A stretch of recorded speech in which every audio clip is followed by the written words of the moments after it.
good morning.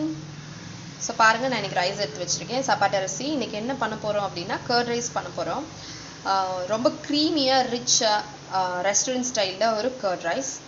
And பொதுவா குழந்தைகளுக்கு நம்ம முதல்ல ப்ரிஃபர் பண்றது தயிர் சாதம் அப்புறம் ரச சாதம் இதெல்லாம் தான் குழந்தைகளுக்கு ப்ரிஃபர் பண்ணுவாங்க. ஸோ இன்னைக்கு ரொம்ப க்ரீமியான ஒரு தயிர் சாதம் எப்படி பண்ண போறேன் அப்படின்றத நான் உங்களுக்கு காட்டுறேன். ஸோ ரெஸ்டாரண்ட்ஸில் வந்து பச்சரிசி யூஸ் பண்ணுவாங்க வெரைட்டி ரைஸ் அத்தனைக்குமே. பட் பொதுவாக நான் யூஸ் பண்ண மாட்டேன் பச்சரிசி. பொங்கல் அது மாதிரி வெரைட்டிஸ்க்கு நீங்கள் யூஸ் பண்ணுங்கள். பட் வெரைட்டி ரைஸ்க்கு நீங்கள் சப்பாத்தி அரிசி யூஸ் பண்ணுங்கள்.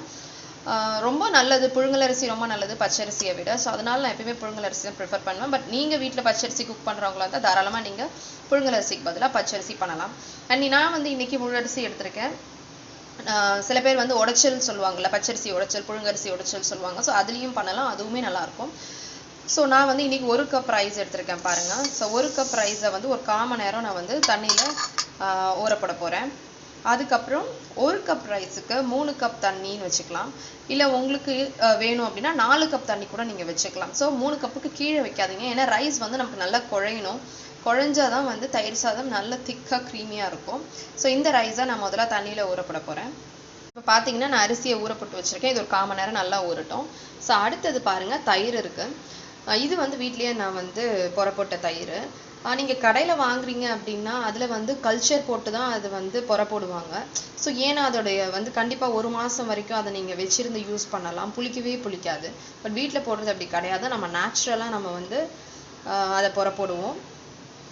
ஸோ எதுவும் ஆர்டிஃபிஷியல் கல்ச்சர்லாம் இருக்காது. ஸோ என்ன அப்படின்னா தயிர் வந்து நல்லா இதை மாதிரி கெட்டியாக இருக்கணும் பாருங்கள். ஸோ நல்லா கெட்டியாக இருக்கணும். தயிர் வந்து வீட்லேயே நல்ல பாலை நல்லா காய்ச்சிட்டு கொஞ்சம் வார்மாக இருக்கிறப்போ இதை மாதிரி கொஞ்சம் வீட்டு தயிர் போட்டு இது மாதிரி புறப்போடுங்க. ஒரு 6 ஹவர்ஸில் அது நல்லா அழகாக தோஞ்சிடும். ஸோ இதுதான் நம்ம க்ரீமியான ஹோம்மேட் தயிர். ஸோ இப்போ 1 கப் ரைஸுக்கு 3.5 கப்பு தண்ணி நான் ஆட் பண்ணியிருக்கேன். நீங்கள் 3லேருந்து 4 கப் நீங்கள் ஆட் பண்ணிக்கலாம்.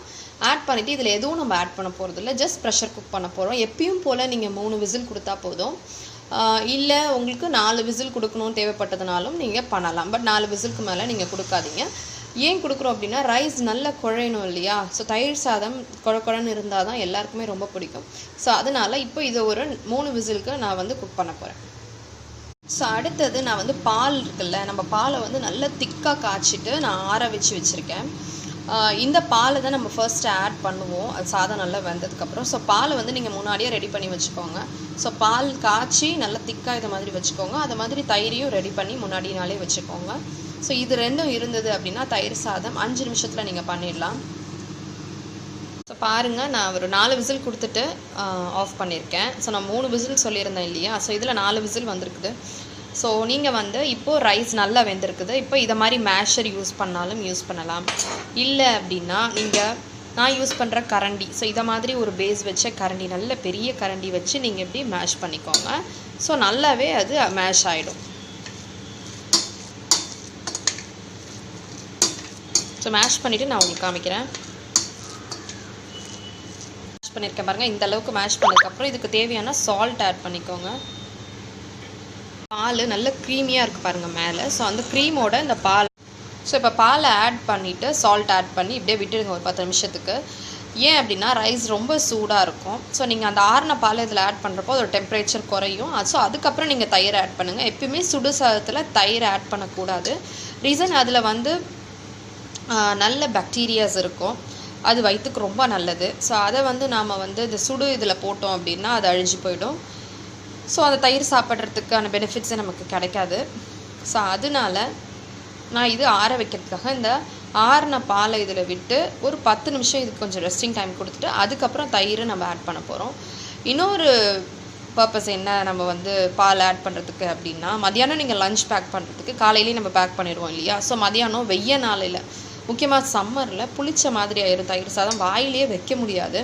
ஸோ நம்ம பால் வந்து கொஞ்சம் எக்ஸஸாக ஆட் பண்ணினோம் அப்படின்னா மதியானம் அந்த புளிப்பு இருக்காது, கரெக்டாக இருக்கும். ஸோ அதனாலவும் பால் நம்ம ஆட் பண்ணுறோம். ஸோ இந்த 2 ரீசனுக்காக தான் நம்ம பாலை வந்து முதல்ல ஆட் பண்ணுறோம். ஆல்சோ தயிர் வந்து நீங்கள் 2-3 நாள் பழைய தயிரில் தயிர் சாதம் பண்ணுறீங்க அப்படின்னா சீக்கிரம் புளிச்சிடும் சாதம். ஸோ அதனால எப்பயுமே முதல் நாள் நைட்டு போட்டுட்டு அடுத்த நாள் காலையில் இல்லை அடுத்த நாள் மதியானம் அப்படின்னு யூஸ் பண்ணுங்கள். ஸோ சாதமும் ரொம்ப நல்லாயிருக்கும், புளிப்பும் ரொம்ப கம்மியாக இருக்கும். ஸோ இப்போ இதை 10 நிமிஷம் கழித்து நான் உங்களுக்கு காட்டுறேன்.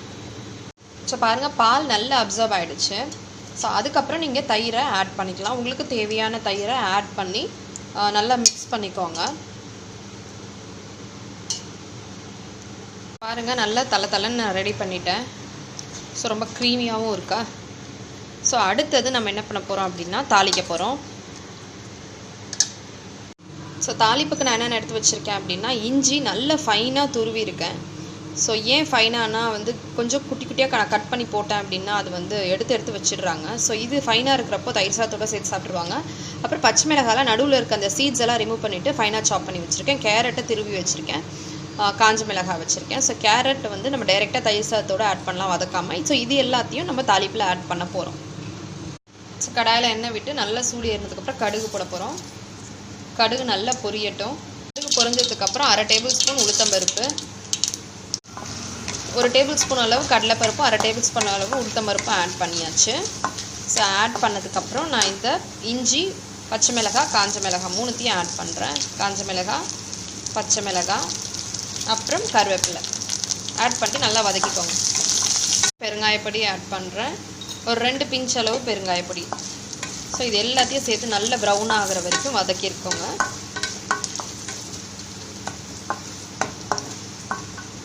அதை ஃபுல்லாக தயிர் சாதத்தில் ஆட் பண்ணிவிட்டு கொஞ்சம் கேரட்டையும் ஆட் பண்ணிக்கிறேன். ஆட் பண்ணிட்டு எல்லாத்தையும் நல்லா மிக்ஸ் பண்ணி விட்டுக்கோங்க. கொஞ்சம் கொத்தமல்லி ஆட் பண்ணிக்கிறேன். கொத்தமல்லி என்கிட்ட இன்றைக்கி ஃப்ரெஷ்ஷாக இல்லை, ஸோ கொஞ்சம் பழைய கொத்தமல்லி தான்.